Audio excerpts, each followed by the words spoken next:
और देखते वाले मंच के हाल कुछ ज्यादा लोग हो लोगों से निवेदन था कि तनी वाली खाली लगा कार्यक्रम समझ में आपका प्रोग्राम समझ में नहीं तो लोग यस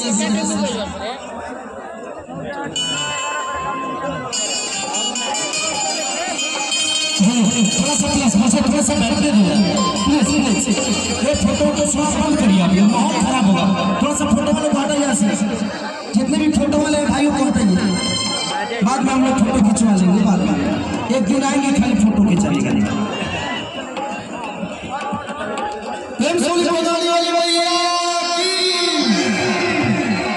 माइक पर ऐसा ही बनो अखिलेश भैया वो बिजी मैन। एक बार इस भाई के लिए जोर से तालियां आप लोग बजा दीजिए। आप लोग घर का बेटा गांव का लाल आज यहाँ क्या लिखा गीत भोजपुरी के हर आर्टिस्ट का होता है। सब गाना मिलियन 100 मिलियन 200 मिलियन 500 मिलियन और रोहतास ना भैया हट के जिला रोहतास हो रोहतास हर जगह का पसंदीदा है। असली कुमारी वाली परिवार बने रहो। आज बहन की शादी में इतना भाई जी लोग बने भोजपुरी के सुपरस्टार ट्रेंडिंग स्टार जितना मान सम्मान इतना प्यार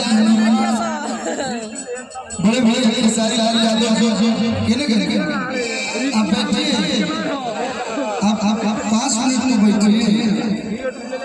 एक बार अभी तो परीक्षा दे रहा था, परीक्षा के होता नहीं है, लेकिन इतना मान सम्मान इतना प्यार आपके दिल में है मेरे लिए।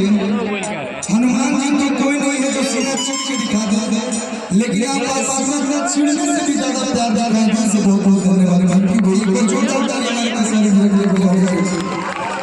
और ये क्या समय दुनिया का कुछ भी बोले, आपके पास मेरा नंबर है और मेरे पास आपका नंबर है। अगर कुछ भी आप सुने या मैं सुनूं तो ये ऐसा होना चाहिए कि मैं आपको फोन करके बोले खेसारी जी आपने गलत बोला है और मैं कुछ गलत बोलूं तो आप बोले कि बोलूं भाई गलत बोले। ये प्यार आना चाहिए। पर इस प्यार के लिए जोरदार तालियां आप लोग बजा दीजिए। बहुत बहुत धन्यवाद। आज बैठिए मंच पर उपस्थित रंजीत भाई, सोना सिंह जी, अंकुश राजा भाई बड़ी बढ़िया गा के जैसे गनी लोग निशा भाई तुम दुनिया में जो जोरदार तालियां आप लोग बजा दीजिए। कहां है ये राजा भाई के आवाज मिलल है ओकर घर के बहुत बहुत बधाई भाई और रियल स्टार हो। एक बार बिल्कुल भाई ताली